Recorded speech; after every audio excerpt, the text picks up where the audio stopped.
Welcome back to Head of Household Diaries. This is a scripted prompt. I wrote everything down because I want it to be precise and thorough in this video and not leave anything out and not make it too long. So let's get into this Head of Household Diaries.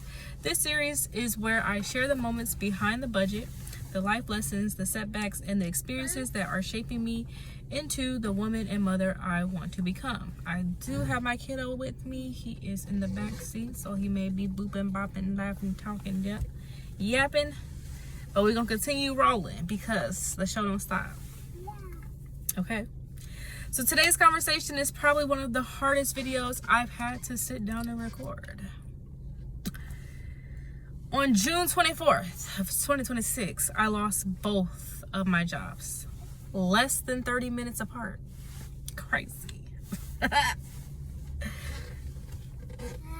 I never imagined that would be part of my story, but I also promised myself that if I was going to document my journey to becoming the CEO of my household, I would share the hard moments too, not just the victories.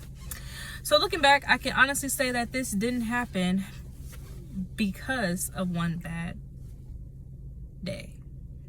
It was the result of several decisions, a lot of pressure, and trying to do more than I could realistically manage.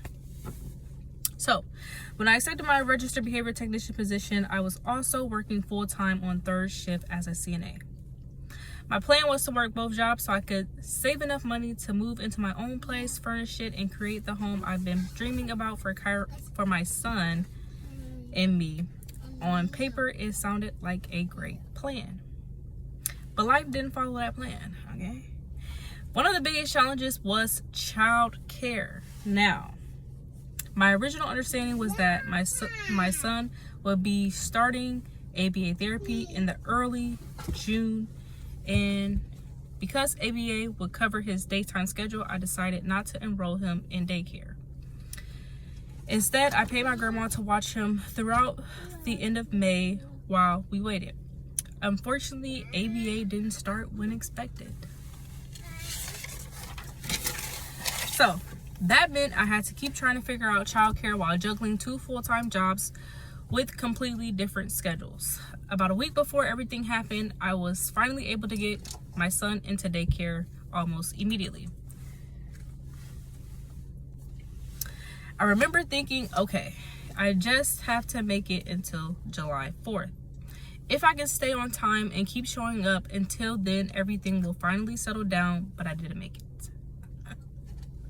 I ended up being late, and because I was still in my first 90 days as an RBT and I already had missed a significant number of days while trying to manage everything, I was terminated. Then less than 30 minutes later, I lost my CNA job too. At my CNA job, I had gotten into the habit of volunteering to go home when the building was overstaffed. At first, that seemed to work, but eventually management explained that as a full-time employee, I wasn't meeting the attendance and our expectations they had for me. Instead of correcting course, I became overwhelmed. There was family stress happening. I was exhausted. I was constantly thinking about what needed to happen next. And eventually, I started calling off. I called off for about a week, and that decision ultimately led to my termination. As hard as it is to admit, I have to take ownership of my part in what happened. I was trying to build my future, but somewhere along the way, I lost sight of protecting the foundation that was going to get me there. I became so focused on the apartment I wanted, the furniture I wanted to buy, and the life I wanted to create that I stopped giving enough attention to the things making those goals possible. That was a different lesson. That was a difficult lesson to learn.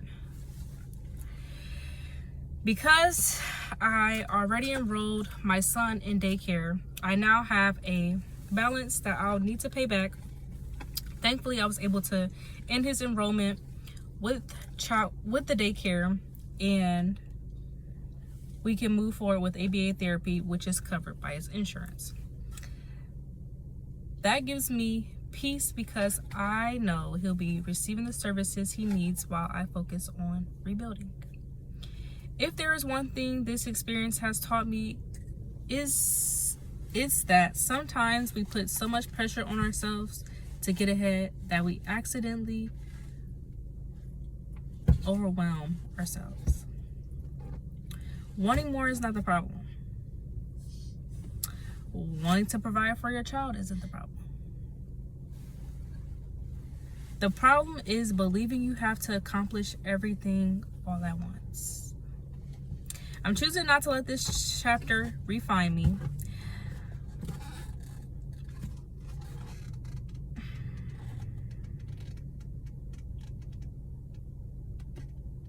I've restarted before, I've learned before, and I'll do it again. This time I'm rebuilding with more wisdom, more patience, and a better understanding of what stability really requires. To anyone watching who feels like they are where I am, or feels like they've made a mistake that cost them something important, I hope you know this. Hear me when I say this. One setback does not erase all of the progress that you've made thus far.